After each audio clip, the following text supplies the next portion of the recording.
وہ شمشیر قادوانی تھا، خاندان کا سب سے بگڑا اور غسیل انسان، جس سے اس کے اپنے خاندان والے ڈرتے تھے۔ اس کی شادی اپنے ہی مرحوم پھپھو کی 17 سالہ بیٹی سے ہوئی تھی، اور وہ معصوم پہلی رات ہی اس کے انتقام کی بھینٹ چڑھی تھی، اور اگلے دن شمشیر ملک سے باہر جا چکا تھا۔ وہ معصوم اس سے اس قدر خوفزدہ تھی کہ اس کے نام سے بھی چیخنے لگتی تھی۔ 2 سال لگے تھے اسے نارمل ہونے میں۔ وہ واپس مسکرانے لگی تھی جب شمشیر لوٹ آیا تھا، اور اسے 2 سال بعد دیکھتے مبہوت رہ گیا تھا، جبکہ وہ اسے دیکھتے ہی خوف سے چیختے اندر بھاگی تھی۔ میں نے تمہاری شادی ماہنور سے طے کر دی ہے، ارسلان صاحب نے چائے کی چسکی لیتے ہوئے کہا تھا۔ کیا؟ شمشیر قادوانی کو ان کی بات سن کر زبردست اچھو لگا تھا۔ یہ آپ کیا کہہ رہی ہیں؟ میں اور مانور سے شادی کبھی نہیں۔ شمشیر قادوانی نے فوراً سے انکار کیا تھا۔ وہ مانور کے بارے میں ایسا سوچ بھی نہیں سکتا تھا۔ اسے کوئی اپنے جیسی ہم عمر اور میچور لائف پارٹنر چاہیے تھی، نہ کہ مانور جیسی کم عمر اور لاؤبالی لڑکی۔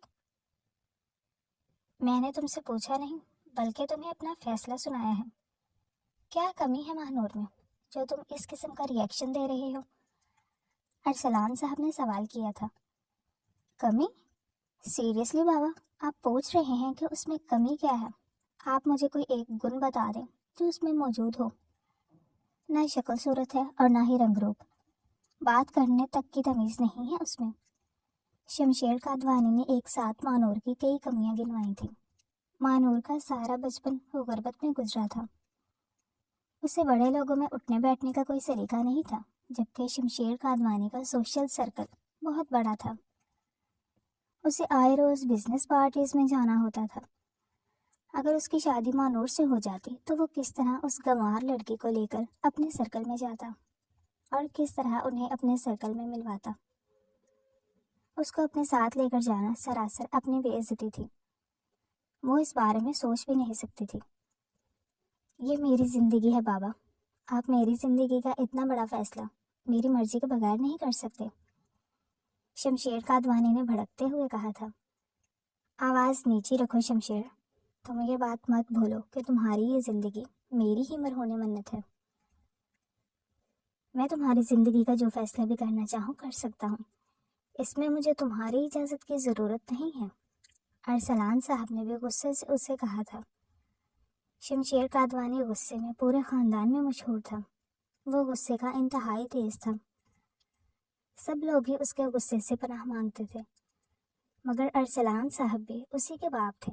اس معاملے میں دونوں باپ بیٹا ایک دوسرے کا پر تو تھے، اور ایک سے بڑھ کر ایک تھے۔ ایک شیر تھا تو دوسرا سوا شیر تھا۔ وہ اکثر ہی ایک دوسرے کے مقابل آئے رہتے تھے۔ آپ کو میری اجازت کی ضرورت ہے، آپ میرے ساتھ زبردستی نہیں کر سکتے، شمشیر قادوانی نے بہت ضبط کرتے ہوئے کہا تھا۔ شمشیر، مجھے غصہ مت دلاؤ، میں اپنی مری ہوئی بہن سے وعدہ کر چکا ہوں، تمہاری شادی مانور سے ہی ہوگی۔ ارسلان صاحب اپنا فیصلہ سناتے ہوئے اٹھ کھڑے ہوئے تھے۔ آپ نے اپنی مرضی سے اپنی بہن سے وعدہ کیا تھا، مجھ سے پوچھ کر نہیں کیا تھا۔ وہ وعدہ جانے اور آپ جانے، مگر میں اس لڑکی سے شادی نہیں کروں گا، یہ بات میں آپ کو صاف لفظوں میں بتا رہا ہوں، شمشیر قادوانی نے حتمی لہجے میں کہا تھا۔ تمہاری شادی اسی سے ہوگی اور یہ طے ہے، میں بھی دیکھتا ہوں کہ تم کیسے انکار کرتے ہو، ارسلان صاحب نے کہا، اور پھر اپنے کمرے میں آ گئے تھے۔ پیچھے شمشیر پیچھے تاپ کھا کر رہ گیا تھا۔ اپنے کمرے میں آتے اس نے اپنے کمرے کا حشر نشر کر دیا تھا۔ بیڈ شیٹ کھینچ کر نیچے پھینکی، سائڈ ٹیبل سے ساری چیزیں نیچے گراتے وہ ڈریسنگ کی طرف آیا تھا اور چیختے ہوئے وہاں سے بھی ہاتھ مار کر ساری چیزیں نیچے گرا دی تھی۔ ایک سے ایک برانڈڈ پرفیوم تھے جو نیچے گرتے ہی چکنا چور ہو گئے تھے۔ پورے کمرے میں پرفیومز کی ملی جلی مسحور کن خوشبو پھیل گئی تھی۔ شمشیر قادوانی نیچے آیا تو اس کے ہاتھ سے خون رس رہا تھا، مگر اسے پرواہ نہیں تھی۔ شمشیر، یہ کیا ہوا؟